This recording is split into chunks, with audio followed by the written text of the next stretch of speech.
எத்தனை காலம் இப்படி போகும் என்றொரு கேள்விக்கு பதில் சொல்லுங்க.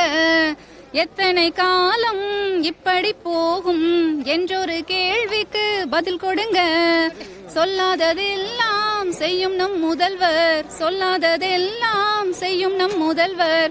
சொன்னதையாச்சும் தேர்தல் வாக்குறுதி 177 செய்யுங்களேன். சொல்லாததெல்லாம் செய்யும் நம் முதல்வர், சொன்னதையாச்சும் தேர்தல் வாக்குறுதி 177 செய்யுங்களேன். 25,000 குடும்பங்களின் 25,000 குடும்பங்களின் வாக்காளர்களையும் கொஞ்சம் யோசிங்க சார். 25,000 குடும்பங்களின் வாக்காளர்களையும் கொஞ்சம் யோசிங்க சார்.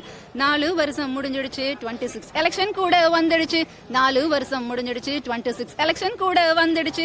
வேலை கொடுக்க முடியலனா வேற நாட்டுக்கு போயிடவா, வேலை கொடுக்க முடியலனா வேற நாட்டுக்கு போயிடவா. ஸ்கூல் உண்டு, புக் உண்டு, ஸ்டூடெண்ட்ஸ்க்கு டீச்சர்ஸ் வேண்டாமா. ஸ்கூல் உண்டு, புக் உண்டு, ஸ்டூடெண்ட்ஸ்க்கு டீச்சர்ஸ் வேண்டாமா. CM sir, ACM sir, Educational Minister sir, all are please attention on SGT sir. CM sir, ACM sir, Educational Minister sir, all are please attention on SGT sir. All are please attention SGT sir. Avoid the temporary, appoint the permanent. Please show your social justice on this sir. Avoid the permanent, avoid the temporary, appoint the permanent. Please show your social justice on this sir. Please show your social justice on this sir. We are all waiting for long 12 years sir.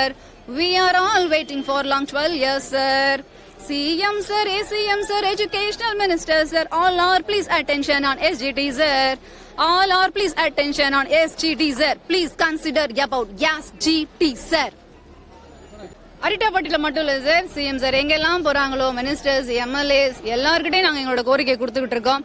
இது வரைக்கும் எங்க கோரிக்கை போய் சேர்ந்துச்சா என்னங்கிறதுக்கு இது வரைக்கும் எங்களுக்கு தெரியல. அதனாலதான் கோரிக்கை நிறைவேற்ற நாங்க ஏன் தொடர்ந்து கொடுத்துக்கிட்டே இருக்கோம். இப்ப கோரிக்கை மனு கொடுத்தாங்க, ஆனா டைரக்டா கொடுக்க விடல. ஸ்குவாட் கலெக்ட் பண்ணிக்கிட்டாங்க, அவங்க கொடுத்திருப்பாங்கன்னு நான் நம்புறேன். உங்க மூலமா இந்த கோரிக்கை சிஎம் சாருக்கு போகணும். நியமன தேர்வை எழுதிட்டு வெயிட் பண்ணிட்டு இருக்கக்கூடிய 25,000 குடும்பங்களுக்கும் ஒரு நல்ல பதில் அவர் கொடுப்பாரு.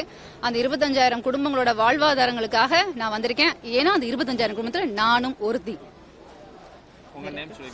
மதுரை மாவட்டம் டி. கல்லுப்பட்டி.